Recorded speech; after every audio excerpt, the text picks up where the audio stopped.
नमस्ते, मैं हूं किशोर अजवाणी और अब आज की ताजा खबर। नमस्ते, मैं हूं आपके साथ अर्पिता आर्या। मुंबई में कोरोना से हो रही मौतों का आंकड़ा लगातार बढ़ता जा रहा है। पिछले 24 घंटे की अगर बात करें तो मुंबई में 27 कोरोना मरीजों की मौत हुई है, जबकि पूरे महाराष्ट्र में 24 घंटे में मरने वालों की कुल संख्या 36 है। सबसे ज्यादा डराने वाली स्थिति मुंबई के धारावी की है, जहां पर 89 नए कोरोना के मामले सामने आए हैं, जबकि मुंबई में पिछले 24 घंटे में कुल 549 कोरोना के केस सामने आए हैं। इस बीच महाराष्ट्र में कोरोना मरीजों की संख्या तेजी से बढ़ते हुए 12,296 हो गई है।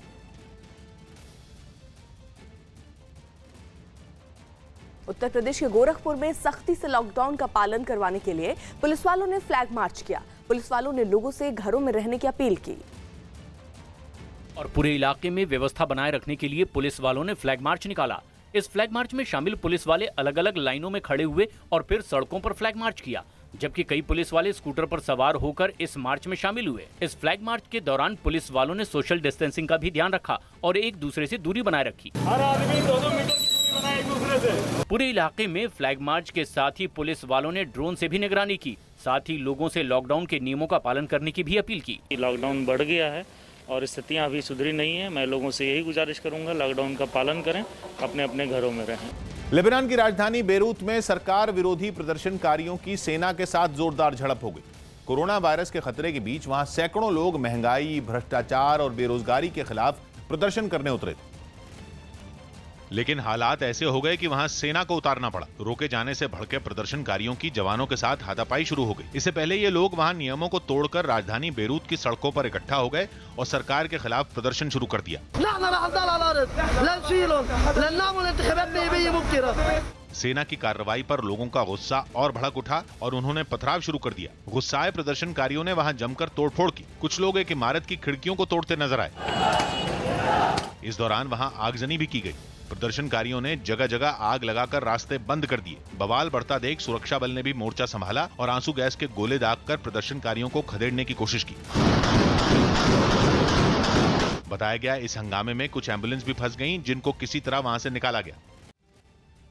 कांग्रेस नेता राहुल गांधी के आरोग्य सेतु ऐप पर सवाल उठाने के बाद केंद्रीय मंत्री रविशंकर प्रसाद ने उन्हें जवाब दिया। राहुल गांधी के ट्वीट पर जवाब देते हुए रविशंकर प्रसाद ने दावा किया कि आरोग्य सेतु ऐप डेटा सुरक्षा के लिहाज से बेहद मजबूत है। उन्होंने बताया कि आरोग्य सेतु ऐप किसी भी निजी कंपनी के हाथ में नहीं दी गई है।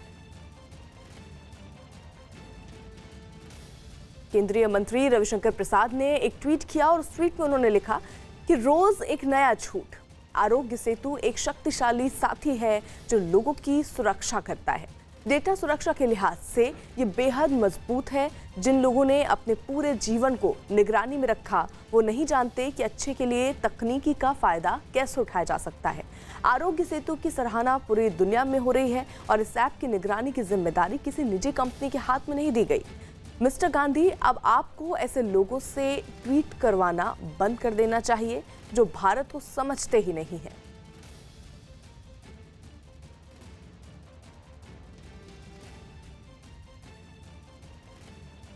इससे पहले कांग्रेस नेता राहुल गांधी ने आरोग्य सेतु ऐप पर सवाल उठाए। उन्होंने लोगों के डेटा सुरक्षा और गोपनीयता पर चिंता जताई। उन्होंने आरोप लगाया कि लोगों की इजाजत के बिना इसे थोपना गलत है और भय का लाभ नहीं उठाना चाहिए। कांग्रेस नेता राहुल गांधी ने ट्वीट किया और ट्वीट में उन्होंने लिखा, आरोग्य सेतु ऐप अत्याधुनिक निगरानी प्रणाली है जो एक प्राइवेट ऑपरेटर के लिए आउटसोर्स से है, जिससे कोई संस्थागत निरीक्षण नहीं है। इससे गंभीर डेटा सुरक्षा और गोपनीयता संबंधी जो चिंताएं हैं वो बढ़ती हैं।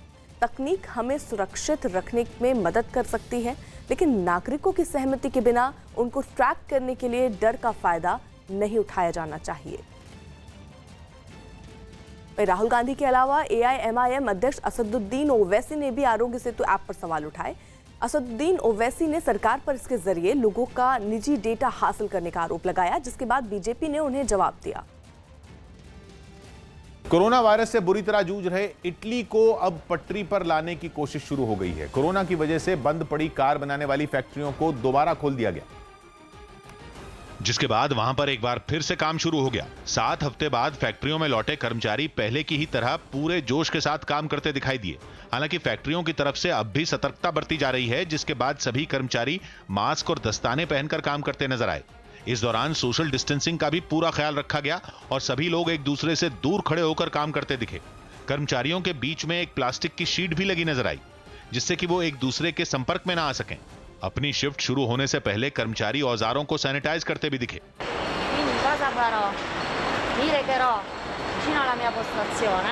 हाथों की सफाई के लिए सैनिटाइजर का भी इंतजाम किया गया। साथ ही पोस्टर भी लगे दिखे, जिन पर सही तरीके से सफाई कैसे करनी है वो भी दिखा। इसके अलावा कर्मचारियों के शरीर का तापमान मापने के लिए मशीनें भी लगाई गईं, जिसके बाद ही अंदर जाने की इजाजत दी गई। पश्चिम बंगाल की मुख्यमंत्री ममता बनर्जी ने राज्यपाल जगदीप धनखड़ को लिखे एक पत्र में आरोप लगाया कि वो कोरोना संकट के दौरान सत्ता हड़पने की कोशिश कर रहे हैं और अब वो राज्यपाल की चिट्ठियों का कोई जवाब नहीं देंगी।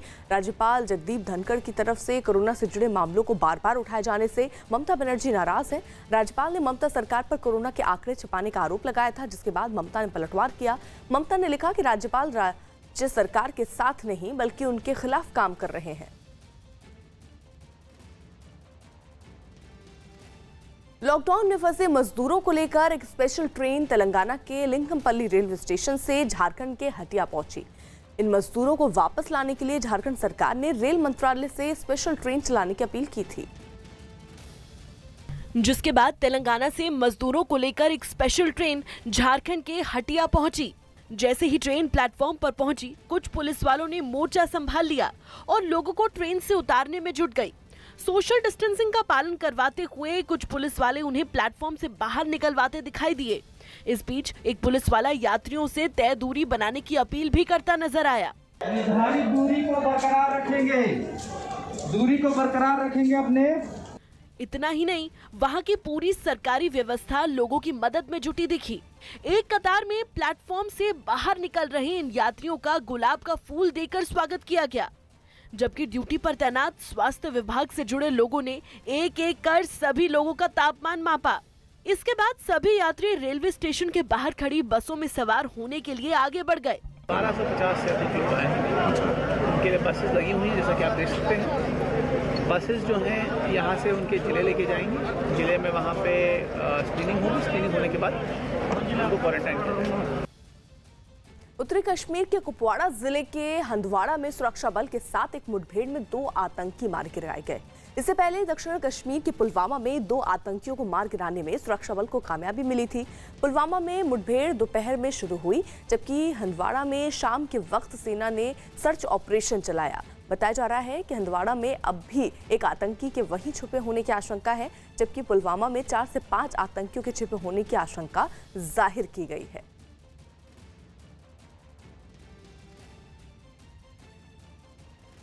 जम्मू कश्मीर में 2 आतंकी ढेर किए गए हैं, कुपवाड़ा में भी 2 आतंकी ढेर किए गए हैं। तो कुल मिलाकर अभी ऐसा भी कहा जा रहा था कि ये जो आतंकी हैं वो हंदवाड़ा में अभी भी एक आतंकी हो सकता है, छिपा हो सकता है, इसकी आशंका है। पुलवामा में 4 से 5 आतंकियों के छिपे होने की आशंका इसी बीच जाहिर की गई है।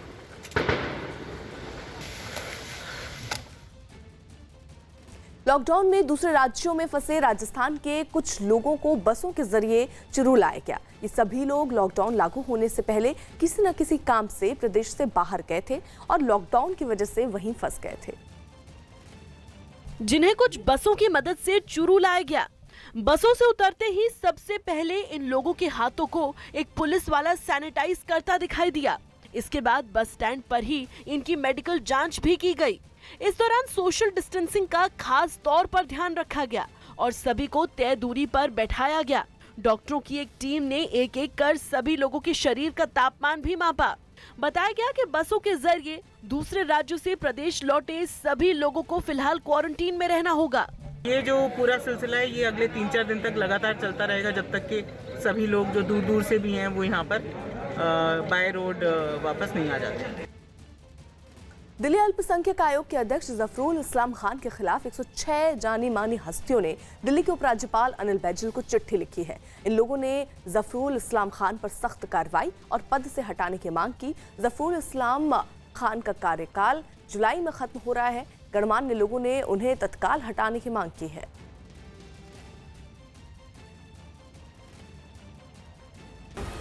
संयुक्त राष्ट्र के महासचिव ने चेतावनी दी कि आतंकी संगठन कोरोना का फायदा उठाकर युवाओं को निशाना बना रहे हैं।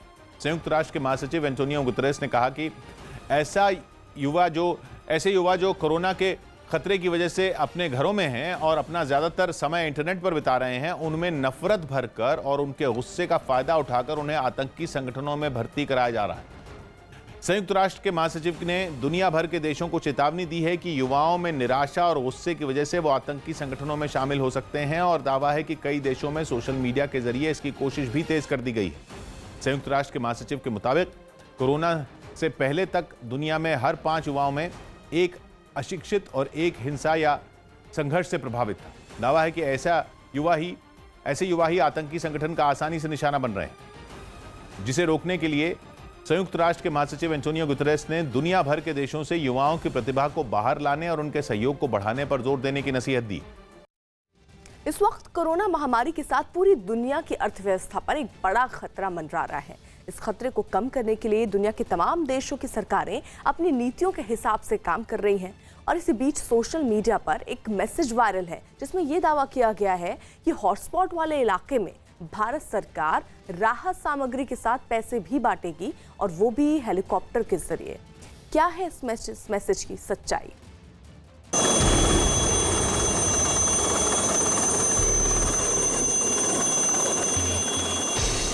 हवा में मंडराता भारतीय सेना का हेलीकॉप्टर और उससे फेंका गया खाने का पैकेट। इस वीडियो के बारे में सोशल मीडिया पर दावा यह किया जा रहा है कि भारत सरकार कोरोना हॉटस्पॉट वाले इलाकों में राहत सामग्री भेजने वाली है, वो भी हेलीकॉप्टर से। ये वीडियो जिस मैसेज के साथ व्हाट्सएप पर वायरल है वो भी देखिए। भारत सरकार रेड जोन में राहत सामग्री बांटने वाली है, साथ में पैसे भी होंगे। सब कुछ हेलीकॉप्टर से गिराया जाएगा, यानी सोशल डिस्टेंसिंग का पूरा पालन होगा। वीडियो देखो। इस बड़े दावे की पड़ताल इसलिए जरूरी है क्योंकि दुनिया के किसी भी देश ने अपने हॉटस्पॉट वाले इलाके में ऐसे खाना तो नहीं पहुंचाया है। सड़क गली चौराहों पर लोगों को खाना और दूसरी जरूरत का सामान तो दिया जा रहा है। इसकी वीडियो भी आ रहे हैं, लेकिन इस काम के लिए हेलीकॉप्टर का ऐसा इस्तेमाल तो पहले कभी नहीं देखा गया। शायद यही वजह है कि ये वीडियो आते ही सोशल मीडिया पर धड़ाधड़ शेयर किया जा रहा है। अलग अलग प्लेटफॉर्म पर इस वीडियो को लोग मिलते जुलते दावे के साथ शेयर कर रहे हैं। हो सकता है ऐसा ही मैसेज आपके मोबाइल में भी आया हो। तो सवाल है कि क्या कोरोना वायरस हॉटस्पॉट में भारत सरकार हेलीकॉप्टर से खाना पहुंचाने वाली है? क्या हेलीकॉप्टर से गिरने वाले पैकेट में पैसे भी होंगे? क्या यह भारतीय वायुसेना की तैयारी का वीडियो है? हेलीकॉप्टर से खाना और पैसा देने के बारे में क्या सरकार ने कोई जानकारी दी है? वायरल वीडियो में जो हेलीकॉप्टर दिख रहा है वो भारतीय सेना का है, ये बात तो पक्की है। लेकिन ये वीडियो कब का है और कहां शूट किया गया, इसकी पड़ताल करने के लिए हमने वीडियो में से एक तस्वीर निकाली, जिसकी पड़ताल इंटरनेट पे की। तस्वीर की इंटरनेट पर खोज करने पर हमें ठीक यही वीडियो YouTube पर मिला। दोनों वीडियो हूबहू एक जैसे ही हैं। YouTube पर यह वीडियो 4 दिसंबर 2015 को अपलोड किया गया, यानी कोरोना वायरस में लगे लॉकडाउन से 5 साल पहले। इस वीडियो के बारे में YouTube पर लिखा गया है, साल 2015 चेन्नई में बाढ़ में राहत सामग्री बांटी जा रही है। ये वीडियो मैंने अपनी छत से रिकॉर्ड किया।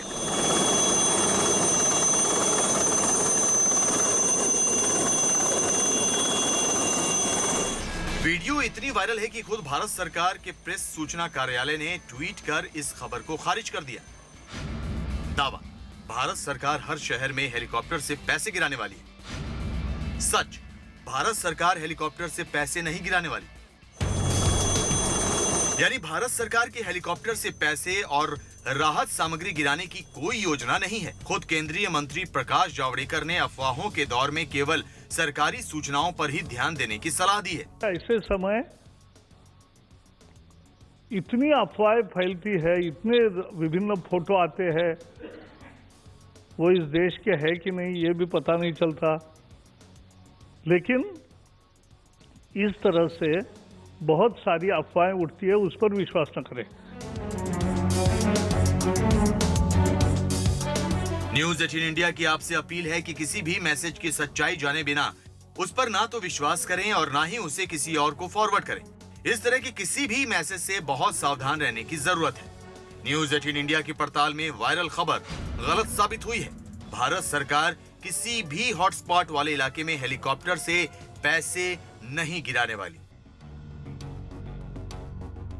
कोरोना वायरस के बीच अमेरिका के फ्लोरिडा में एक बार फिर लोगों ने ड्राइव इन सिनेमा की ओर रुख किया। अपने परिवार के साथ लोग खुले मैदान में सिनेमा देखने पहुंचे और सभी लोगों ने अपनी गाड़ियों में बैठकर फिल्म देखी। कोरोना वायरस की वजह से वहां के सभी सिनेमाघर मार्च से ही बंद हैं, जिसके बाद लोगों ने मनोरंजन के लिए ड्राइव इन सिनेमा का सहारा लिया। गाड़ियों में बैठे लोग सैनिटाइजर से अपने हाथों को साफ करते हुए भी दिखाई दिए। ये पल लोगों को 1950 के दशक की याद दिला रहा था, जब ड्राइव इन सिनेमा का चलन काफी ज्यादा था। कोरोना के बीच लोगों के मनोरंजन में किसी तरह की कमी न रहे, इसके लिए खाने पीने और दूसरी चीजों का भी इंतजाम किया गया। इससे पहले टिकट के लिए मैदान के बाहर गाड़ियों की लंबी लाइन लगी नजर आई। दिल्ली में बीएसएफ के 7 जवानों में कोरोना की पुष्टि हुई है और ये सभी जवान 126वीं बटालियन के हैं और जामा मस्जिद के पास दिल्ली पुलिस के साथ तैनात थे। इसके अलावा 30 अप्रैल को आरके पुरम के बीएसएफ कैंप में 5 जवानों का कोरोना टेस्ट पॉजिटिव आया था। दिल्ली में अब तक बीएसएफ के 17 जवान कोरोना पॉजिटिव पाए गए हैं। पश्चिम बंगाल के बीरभूम में बीजेपी से जुड़े छात्र संगठन एबीवीपी ने सरकार पर अच्छे चावल को बदलकर लोगों में घटिया चावल बांटने का आरोप लगाया। इसका एक वीडियो भी सोशल मीडिया में वायरल हो रहा है, जिसमें एक आदमी राशन के गोदाम में पहुंचा और वहां रखी चावल की बोरियां दिखाने लगा, जबकि इसी गोदाम में एक तरफ खुले चावलों का भी बड़ा ढेर दिखाई दिया। वीडियो बनाने वाले लोगों ने आरोप लगाया कि केंद्र सरकार की तरफ से भेजे गए अच्छी क्वालिटी के चावल को इस गोदाम में निकाला जा रहा है और बोरियों में घटिया क्वालिटी का चावल भरकर बांटने के लिए भेजा गया।